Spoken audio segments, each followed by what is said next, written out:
Kita lanjutkan bab 1 hidrokarbon ini, bagian ketiga tentang keisomeran. Ya, keisomeran. Pertama-tama kita harus mengetahui apa yang dimaksud dengan isomer. Isomer adalah senyawa-senyawa yang memiliki rumus molekulnya sama.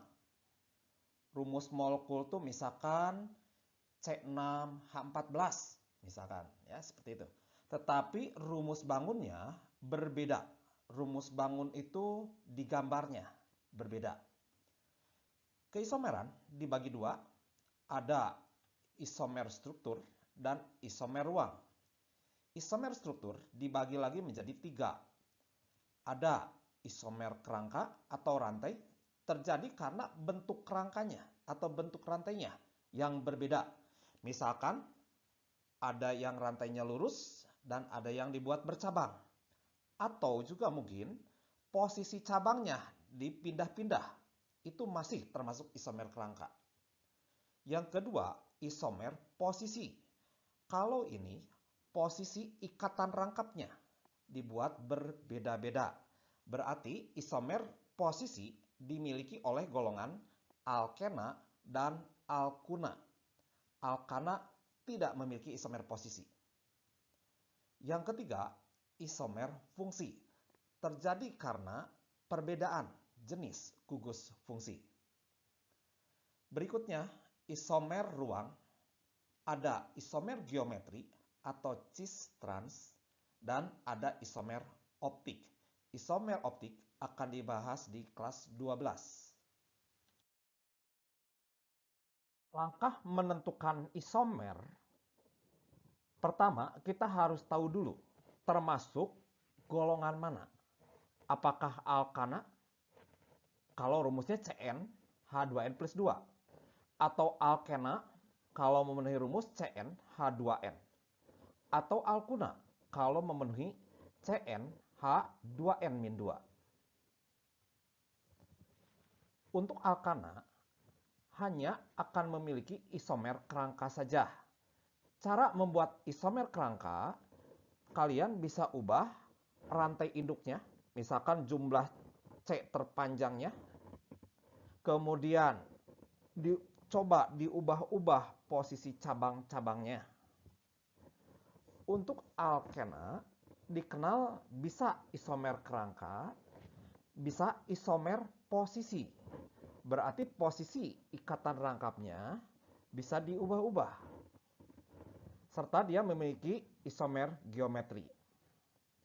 Untuk alkuna hanya akan memiliki isomer kerangka dan posisi. Contoh, misalkan, tentukan semua isomer dari yang A, C6H14, yang B, C5H10. Jawab ya. Nah, C6H14 karena mengikuti Cn H2n plus 2 berarti alkana. Sedangkan C5H10 karena mengikuti Cn H2n berarti golongan alkena. Kita mulai dengan C6H14. Ya, dimulai pertama-tama kalau membuat isomer, ya, kita buat yang rantai lurus tanpa cabang. Jadi dibuat C-nya ada 6. H-nya ini maksudnya dianggap lengkap ya. Jangan lupa kita beri nama. Jadi normal heksana. Yang berikutnya, kita kurangi satu buah atom karbon dari rantai induk, dijadikan cabang. Kita mulai cabang yang terkecil adalah nomor 2. Ingat, cabang nggak mungkin di nomor 1. Karena kalau di nomor 1, dia akan memperpanjang rantai. Ya. Nah, jadi C-nya 5, di sini ada cabang di nomor 2. Jadi 2 metil pentana. Yang berikutnya, kita coba geser letak cabangnya. Asalnya 2 metil pentana, geser jadi 3 metil pentana. Apabila posisi cabangnya sudah tidak dapat digeser lagi, kita coba kurangi 2 atom C dari rantai induk dijadikan cabang. Ya, jadi didapat sebagai berikut. Jadi C-nya sekarang rantai utama tinggal 4, dibuat 2 buah cabang sebagai metil ya di nomor 2 dan 2 sekecil mungkin. Jadi 2,2 dimetil butana. Kemudian yang berikutnya dicoba cabang yang kedua digeser ya menjadi 2,3 dimetil butana. Nah, setelah dicoba lagi, kalau digeser lagi itu udah tidak memungkinkan lagi. Serta kalau misalkan jumlah atom karbon rantai induknya dikurangi lagi jadi 3, tidak memungkinkan lagi. Nah, sehingga bisa disimpulkan bahwa isomer C6H14 ada 5 isomer. Keisomeran struktur pada alkena berarti dia memiliki ikatan rangkap 2 dapat terjadi karena perbedaan posisi ikatan rangkap, mungkin perbedaan posisi cabang, atau mungkin perbedaan kerangka rantai induk. Ya, jadi isomer C5H10 sebagai alkena didapatkan sebagai berikut. Yang pertama, kita buat yang paling sederhana, yaitu jumlah C-nya 5 tanpa cabang. Posisi ikatan rangkap dibuat di nomor 1. Jadi namanya adalah 1 pentena. Nah, yang berikutnya kita coba posisi ikatan rangkap digeser. Jadi di nomor 2 didapat 2 pentena. Kalau kita coba geser lagi posisi ikatan rangkapnya jadi ke sebelahnya, ini ternyata kalau diberi nama, namanya tetap 2 pentena. Karena nomor satunya dari kanan. Berarti sudah sama saja. Nah, kalau udah mentok, mengubah posisi ikatan rangkap, kita kembali ke nomor 1, ikatan rangkap di nomor 1, tapi diambil 1 atom karbon, dijadikan cabang. Ya, cabang sekecil mungkin dari nomor 2 dulu. Sehingga ini dihasilkan 2 metil 1 butena. Setelah itu kita coba geser posisi cabangnya. Jadi di nomor 3 didapat 3 metil 1 butena. Kalau kita coba geser lagi posisi cabangnya, tidak mungkin karena jadi di ujung akan memperpanjang rantai. Kalau sudah tidak mungkin lagi, kita coba geser posisi ikatan rangkapnya. Dan 1 dijadikan cabang. Berarti dihasilkan 2 metil 2 butena. Kalau kita coba geser posisi cabangnya jadi ke sebelahnya, berarti nomor satunya jadi dari kanan. Berarti ini sama aja ya. Akan dihasilkan 2 metil 2 butena.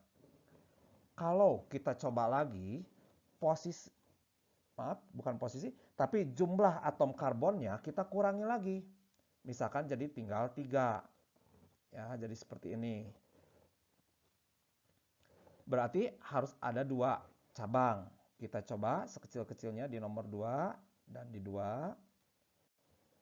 Ternyata ini tidak mungkin. Karena nanti karbon yang ini akan memiliki 5 tangan. Jadi isomer C510 hanya ada 5. Contoh soal isomer yang lainnya, misalkan bentuk PG ini, saat yang berisomer dengan normal heksana adalah, ya pilihannya sebagai berikut. Caranya, pertama kita lihat jumlah atom C-nya. Yang kedua, jika ada beberapa kemungkinan, lihat tata namanya harus benar ya. Jadi kita cek yang pertama, yang A misalkan ya. Jumlah C-nya, etil ada 2, pentana ada 5. Berarti jadi ada 7. Berarti salah. Yang B, jumlah C-nya, metil ada 1, pentana 5. Jadi ada 6. Mungkin benar. Yang C, jumlah C-nya adalah, di nomor 3 ada etil, berarti C-nya 2. Kemudian butana C-nya 4. Berarti 2 tambah 4 ada 6. Kemudian yang D, metil C-nya 1. Heksana C-nya 6. Berarti totalnya ada 7. Berarti tidak mungkin. Berarti ini antara B dan C. Ternyata kalau kita periksa tata namanya, yang C tata namanya salah. Jadi jawabannya adalah yang B. Isomer fungsi terjadi karena perbedaan jenis gugus fungsi. Di kelas 11 dikenal alkena, berarti ada ikatan rangkap 2, ya, akan berisomer fungsi dengan siklo, berarti melingkar, alkana, ikatannya tunggal. Contoh misalkan C4H8, ya. Terlihat di sini ini punya ikatan rangkap.